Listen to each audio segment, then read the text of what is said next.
Welcome back, Diaspora family.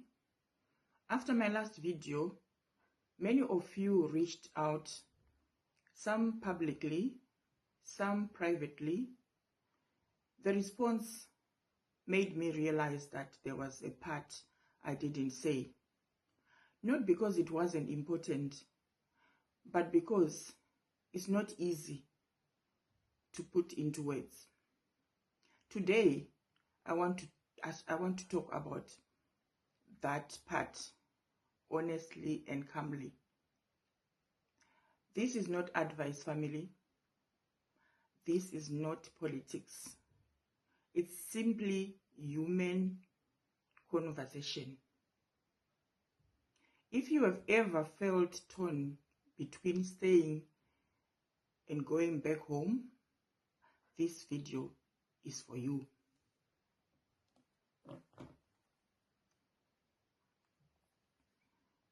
So family, let's now address the emotional pull of home. When we talk about home, we are not talking about a location on a map. Home is emotional. Home holds our first memories, childhood laughter, family voices, familiar smells, shared meals, even difficult memories still connect us to who we were. When life becomes heavy, the mind naturally runs back home, where it first was and where it felt safe. So when we talk about identity, home is where you were formed. Your accent, your values, the way you think, the way you greet people, all of that started there. No matter how long you have lived abroad, a part of you still carries that identity. And the belonging, that sense of belonging, family. Belonging is the feeling of not having to explain yourself, where jokes make sense, where silence is understood, where you feel seen without proving anything. That's what we call belonging. You know, that emotional pull never fully disappears. It comes back in quiet moments, at night, during celebrations, during loss. And that is why the idea of home stays with us, even when life has moved on.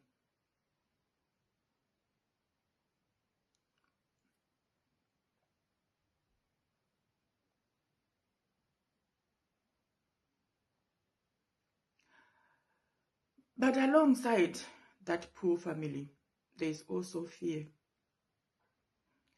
And that is the part many people don't say out loud. There's a fear nobody admits. There's fear many people carry quietly, but rarely say out loud. That's fear of going back. What if I go back home and it doesn't work? What if the opportunities I imagined are not there anymore? What if I fail and everyone sees it? So these failures that are back home feels heavier because it happens in front of people who know you. There's also fear of staying, family. But there's another fear. This is the fear of staying. What if I stay abroad and one day I realize I waited too long? What if I missed moments I can never get back, like birthdays, funerals, growing old parents, growing children. So you kind of live between two fears. That is afraid to move and afraid to stay. And that is exhausting, family, because every decision feels like a loss.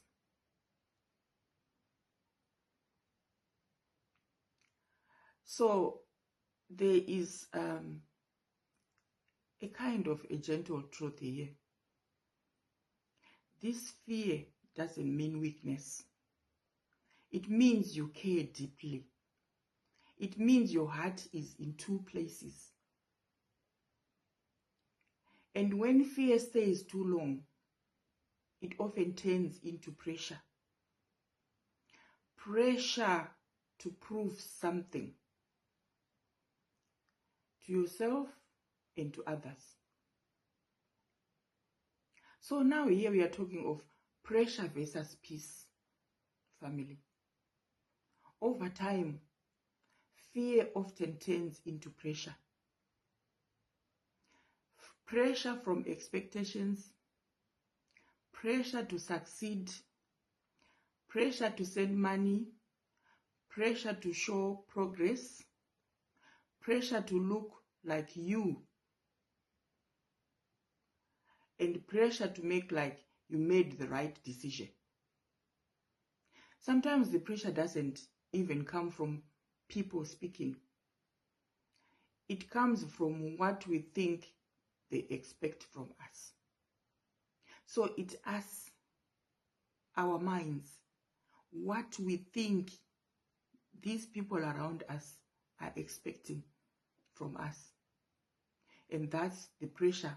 And that pressure is coming from our minds. That's the waste pressure. So now you are kind of performing instead of living. That's the problem.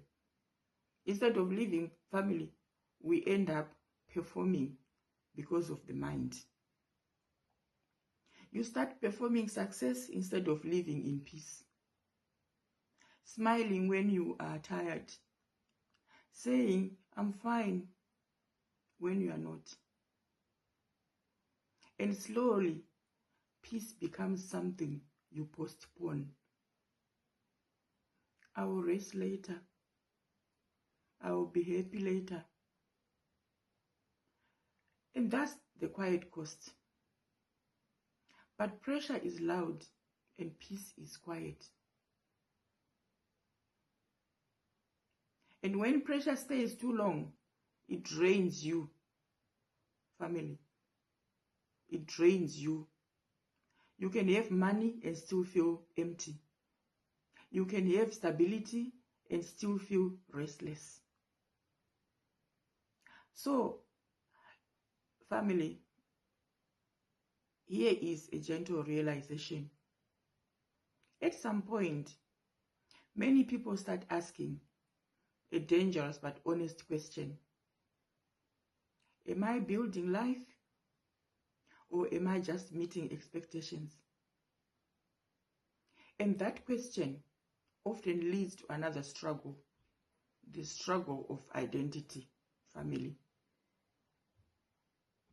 That struggle of identity, family. Where do I belong? You start asking yourself, where do I belong? After years of living this way, a quiet question starts to form. Who am I? Who am I now? Not fully here, not fully there. Back home, you are told you have changed. Abroad, you are reminded you don't fully belong. You start feeling like a visitor everywhere. Familiar, but not settled.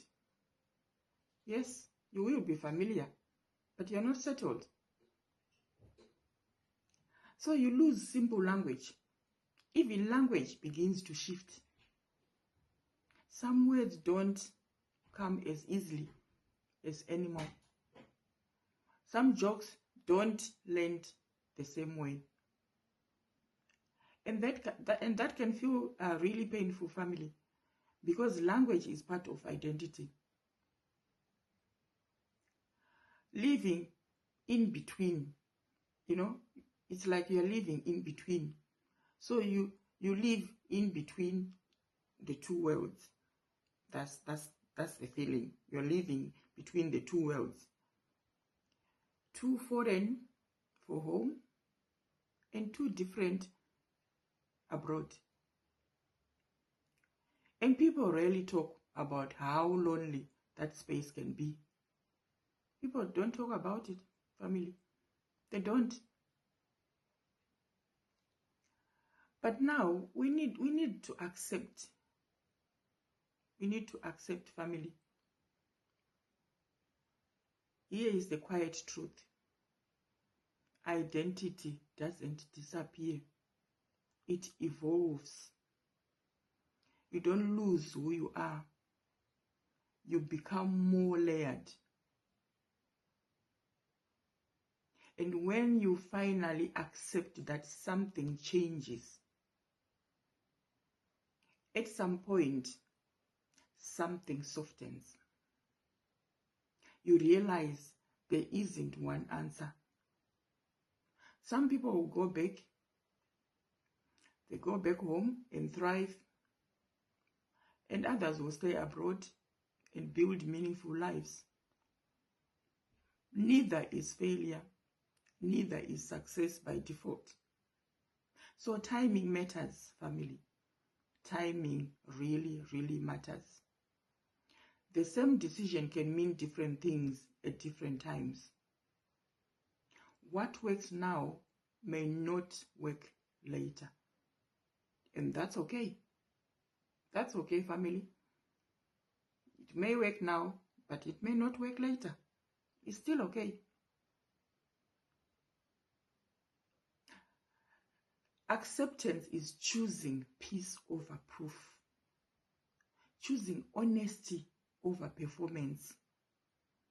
It's understanding that you don't owe anyone explanation for your journey. That's the good part of it. That you don't owe anybody any explanation for your journey. Because this living that we are doing, family, is a whole journey, a life journey. So you don't have to explain it to anybody. No, you don't have to explain it. You don't even owe an explanation. So when you stop forcing answers, clarity comes gently. And clarity doesn't shout, it settles. Yes, clarity, it doesn't shout, it settles, family. So, wherever you are today, family, you are not behind. You are not weak. And you are not alone. So, family, remember that wherever you are not weak. You are not alone. Thank you for listening, family. If this spoke to you, please share your thoughts gently and respectfully.